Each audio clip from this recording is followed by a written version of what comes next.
संत ये हमारे ऊपर जो जिम्मेदारियां छोड़ करके गए हैं, वो जिम्मेदारियां हमारे कंधों पर ठीक ऐसे हैं जैसे बेटी की जिम्मेदारी होती है, जैसे अपने बच्चों की जिम्मेदारी होती है। सिर्फ और सिर्फ अपना पेट भर लेना, सिर्फ और सिर्फ अपने परिवार का गुजारा कर लेना, ये हमारी जिम्मेदारी नहीं है। क्योंकि डॉक्टर अंबेडकर जी का भी तो परिवार था, मान्यवर साहब काशीराम जी का भी तो परिवार था। इतिहास गवाह है, अगर हम उठा करके देखें इतिहास को, तो बाबा साहब डॉक्टर भीमराव अंबेडकर जी ने अपनी चार औलादें कुर्बानी की है। किसके लिए? हमारे लिए। मान्यवर साहब काशीराम जी ने अपना घर छोड़ दिया, अपना बार छोड़ दिया, अपना परिवार छोड़ दिया, अपना गांव छोड़ दिया। पूरे देश में जो हमारी कौम टुकड़ों में बटी हुई थी, उनको एकजुट करने का प्रयास किया। आज वही कारवां तो हम आप बढ़ा करके लेकर के चल रहे हैं, साथ में लेकर के चल रहे हैं। आज इस कारवां को जरूरत है हम सबके जज्बे की, हम सबके जोश की, हम सबकी लगन की। क्योंकि कहीं ना कहीं समाज में अगर मेरा पेट भर गया ना, मुझे पड़ोसी से मतलब नहीं होगा कि भूखा है या उसके पेट में खाना है कि नहीं है।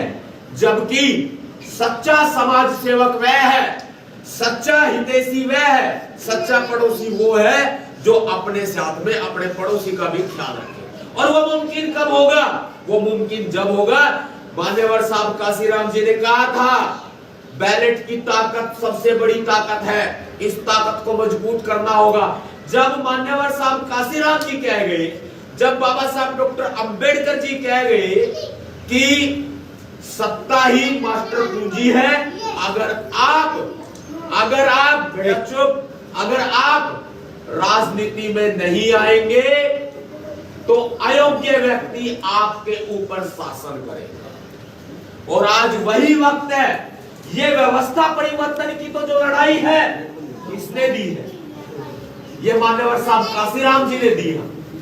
एक से एक बढ़ के मेरे बुद्धिजीवी साथी, मेरे युवा साथी जो एटम बम के बराबर की ताकत रखते हैं, मेरे प्रिय बुजुर्ग जिनका आशीर्वाद हमारे सिर पर हमेशा रहता है, छोटे छोटे प्यारे प्यारे बच्चे, ये आने वाली पीढ़ी है। हमें युवा साथियों को इतना बढ़िया मिशन दे दिया, यहां तक कि उन्होंने राजनीति के मायने भी समझा दिए। तो मेरे हिसाब से ये नहीं देखना चाहिए।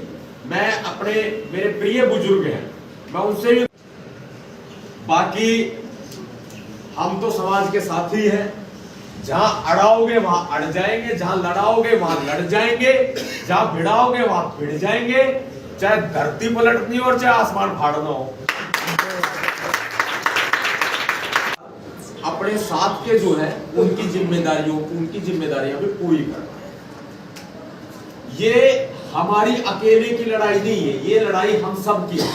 और जो परिवर्तन की लड़ाई है शुरुआत से होती है, और वो शुरुआत हमें अपने घर से करनी पड़ेगी। जटीकरा गांव शेरों का गांव है, और मुझे इतना पूरा भरोसा है कि मेरी बात को गिरने नहीं दिया।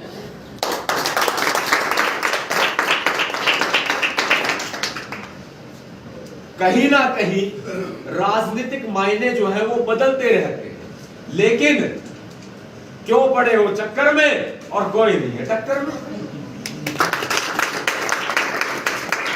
अगर आप चाहते हैं गरीब हर वंचित इंसान की आवाज आप तक पहुंचे तो हमारे चैनल को सब्सक्राइब करें और बेल आइकन का बटन दबाना ना भूलें। देखते रहिए बहुजन न्यूज।